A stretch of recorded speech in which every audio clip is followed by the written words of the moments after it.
Hello student, welcome to online class 8th SST lecture third. lecture third है आज हमारा natural vegetation and wild life. Natural vegetation and wild life exist only in the narrow zone of contact between the lithosphere, hydrosphere and atmosphere that we call biosphere।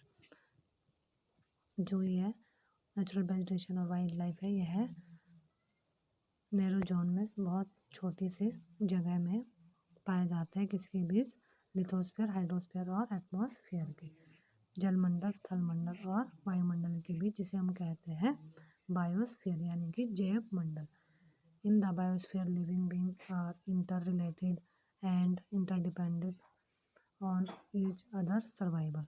और जो ये है, यहाँ पर जितने भी है लिविंग स्पीशीज पाई जाती है, जो भी जातियाँ पाई जाती है, वो एक दूसरे पर निर्भर रहती है लाइफ को सरवाइव करने में। This life supporting system is known as the ecosystem. और जो इनका एक दूसरे का लाइफ सपोर्टिंग सिस्टम है, इसको हम कहते हैं इकोसिस्टम, पारितंत्र। Vegetation and wild life are valuable source. और वेजिटेशन और जो वाइल्ड लाइफ, वो क्या है? एक वैल्यूएबल, बहुत महत्वपूर्ण सोर्स है। Plant provide us with timber, give shelter to animals, produce oxygen we breathe, protect soil, so essential for growing crops, act as shelter wells, help in storage of underground water, give us fruits, nuts, latex, terpene oil, gum, medical plants, and also the paper that is so essential for our studies। जो plants है वो क्या है? Plants हमें बहुत सारी चीज़ें provide करते हैं। टिम्बर प्रोवाइड करते हैं, शेल्टर टू एनिमल्स के लिए घर प्रोवाइड करते हैं, हमारे सांस लेने के लिए हमें ऑक्सीजन प्रोवाइड करते हैं, एसेंशियल सॉइल प्रोवाइड करते को सुरक्षित रखते हैं, जो कि क्या है? क्रॉप को ग्रोइंग करने में हेल्पफुल होती है। और अंडरग्राउंड जो स्टोरेज वाटर की होती है प्लांट्स के कारण, ये हमें फ्रूट, नट, लैटेक्स, टर्पीन, ऑयल, गम और मेडिकल प्लांट्स आदि हमें सब कहाँ से मिलते हैं? नेचुरल वेजिटेशन से। और जिसकी हम क्या है, हमारी एसेंशियल फॉर स्टडी, मेडिकल की स्टडी के लिए भी यूज़फुल है। There are innumerable use of plants and you can add some more. इसके साथ हम क्या है, और सारे प्लांट्स को भी ऐड कर सकते हैं। Wild life include animals, birds, insect as well as the aquatic life from। जो वाइल्ड लाइफ हो किसके साथ? एनिमल्स, बर्ड और एक्वेटिक लाइफ के साथ क्या है? इंक्लूड की जाती है। दे प्रोवाइड अस मिल्क, जो कि हमें जो एनिमल्स होते हैं उनसे वर्ड होते हैं, और इन सब से हमें क्या मिलता है? मिल्क मिलता है, meat, hides and wool. Meat मिलता है, हाइड्स मिलती है और वुल, ऊन वगैरह मिलती है। इंसेक्ट लाइक बीज प्रोवाइड अस हनी। और जो बीज है वो हमें हनी प्रोवाइड करती है। Help in pollination of flower and have an important role to play as decomposer in the ecosystem।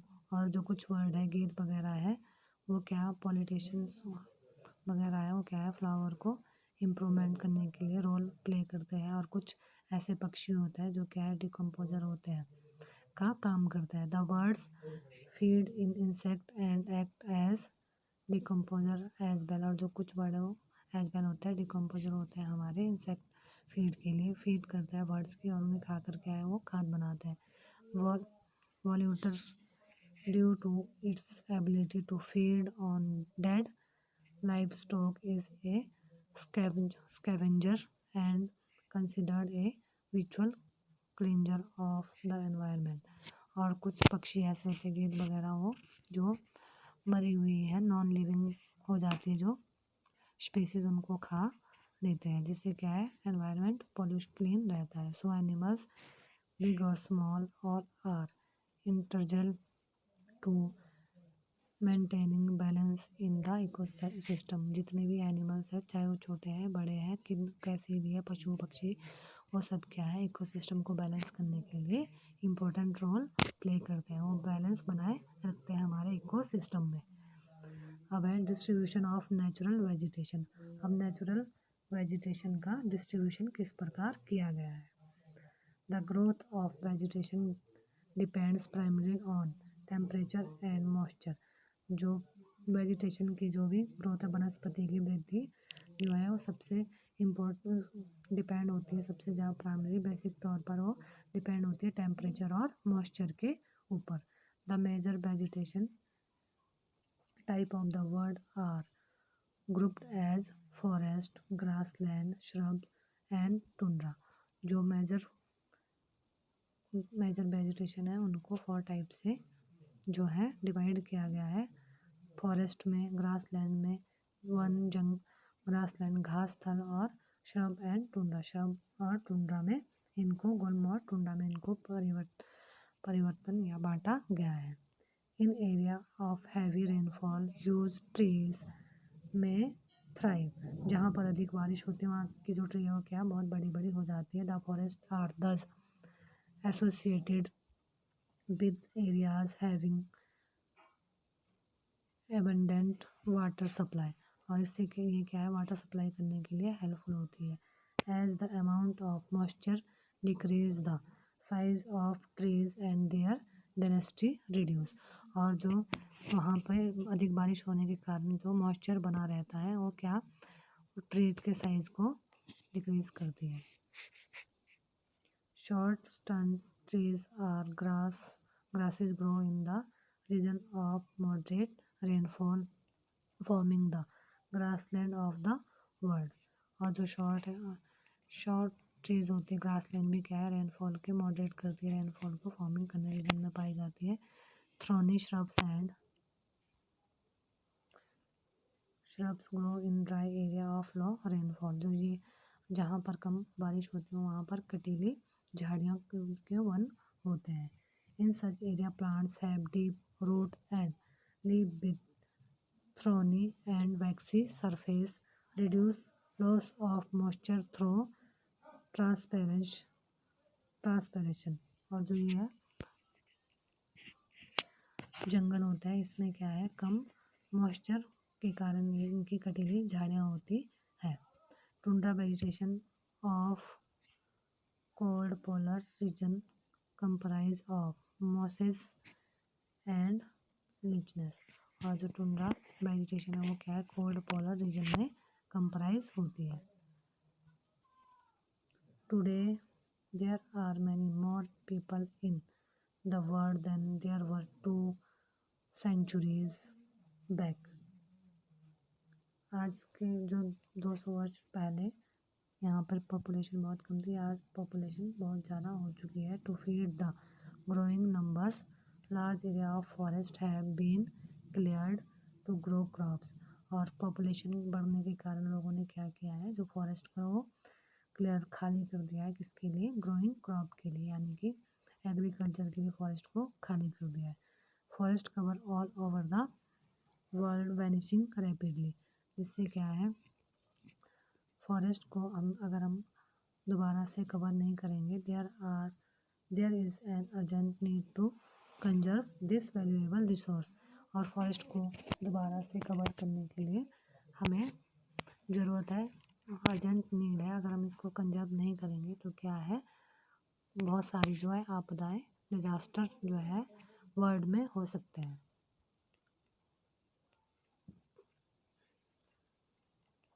Conservation of natural vegetation and wild life. अब हम पढ़ेंगे प्राकृतिक वनस्पति और वन्य जीवन संरक्षण की। नेचुरल वेजिटेशन को और एनिमल्स को किस तरह से हम कंजर्व कर सकते हैं, उनको कैसे बचा सकते हैं। Forest are our wealth. जो जंगल है वो हमारे लिए बहुत ही वेल्थी है, बहुत अच्छे साबित होते हैं। Plants give shelter to the animals and together they maintain the eco system. और जो प्लांट्स होते हैं किस छोटे बड़े वो क्या है, एनिमल्स को शेल्टर, घर, छाया प्रदान करते हैं, और क्या है इकोसिस्टम को मेंटेन करने में हेल्पफुल होते हैं। Change of climate and human interference can cause the loss of natural habitats for the plants and animals।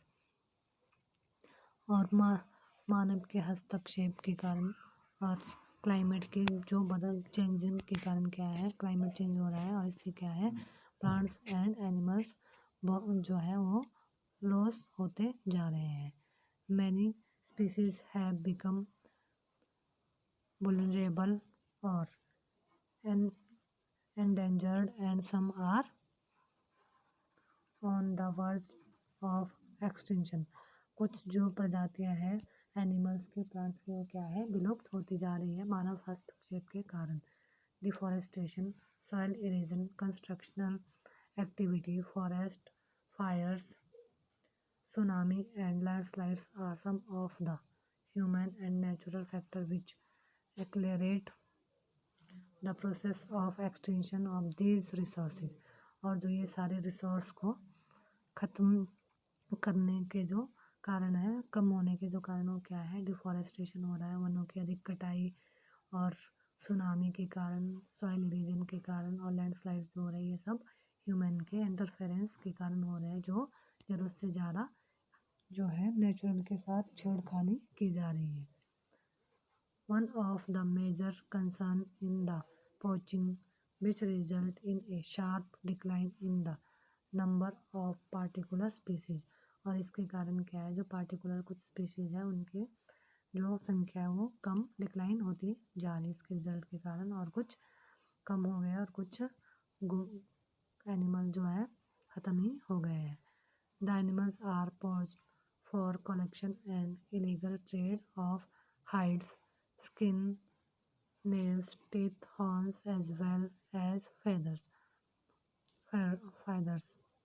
और जो एनिमल्स, कुछ जो है एनिमल्स के शिकार के कारण क्या हो रहा है, ये सब जीव जंतु कम हो रहे हैं। Some of these animals are tiger, lion, elephant, deer, black buck, crocodile, rhinoceros, snow leopards, ostrich and peacock. जो ये कुछ बचे हैं इनकी भी जो क्या है, संख्या बहुत कम होती जा रही है। This can be conserve by increasing awareness.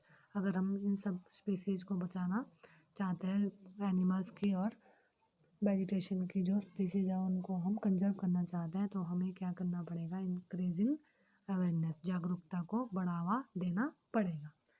National park, wild life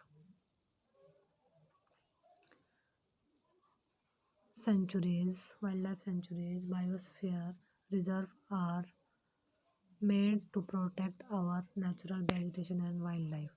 national park, राष्ट्रीय उद्यान, जो वाइल्ड लाइफ सेंचुरीज होती है, वन्य जीव अभ्यारण्य, बायोस्फीयर को रिजर्व किया जाता है, जैवमंडल को रिजर्व किया जाता है, यह सब क्या है, हमारे natural vegetation and wild life को प्रोटेक्ट करने के तरीके हम करने चाहिए और लोगों को भी बताने चाहिए। Conservation of creeks, lake and wetlands is necessary to save the precious resource from depletion। और हमें जो हमारे ये वाटर रिसोर्सेज है, लेक, क्रीक, झरने, वेटलैंड, इन सब चीज़ों को क्या है, कंजर्व करने के तरीके सुझाने चाहिए। सब हमारे लिए क्या प्रीशियस रिसोर्सेज है और इन्हें हमें बचाना चाहिए। There is a balance in the environment if the relative number of species is not distributed। Human activities in several parts of the world have disturbed the natural habitat of many species due to discriminated killings। Several birds and animals have there become extinct or are on the verge of extinction। शिकार करने के कारण भी, शिकार जो मानव अब शिकार कर रहा है, इससे भी क्या, बहुत सारे जीव जंतु की संख्या कम होती जा रही है। Awareness program like social forestry and Van Mahotsav should be encouraged at the regional and community level. और छोटे सामुदायिक लेवल पर और रीजनल लेवल पर क्या है, हमें सोशल फॉरेस्ट्री प्रोग्राम करनी चाहिए, जैसे वन महोत्सव, ये सब क्या इनक्रेज करते हैं हमें स्कूल किसको बचाने के लिए, वेजिटेशन एंड वाइल्ड लाइफ को कंजर्व करने के लिए। ऐसे ऐसे प्रोग्राम हमें चलाने चाहिए। School children should be encourage to bird watch and visit nature campus so that they appreciate the habitat of varied species। और स्कूल्स में क्या है, नेचर विजिट, बच्चों को नेचर कैंपस विजिट करवाने चाहिए, जिससे कि वो अप्रिशिएट हो सके हैबिटेट की वेरिड अलग अलग स्पीशीज़ कैसी होती है और उनको कैसे हम, और उनके बारे में उन्हें नॉलेज हो सके। Many countries have passed law against the trade as well is killing of birds and animals. कई देशों में बर्ड्स और एनिमल्स की किलिंग के ऊपर क्या है, उसके अगेंस्ट में कानून बना दिया है कि अगर कोई शेर को या टाइगर को या किसी भी एनिमल्स को मारेगा तो उसको क्या दी जाएगी, पनिश किया जाएगा।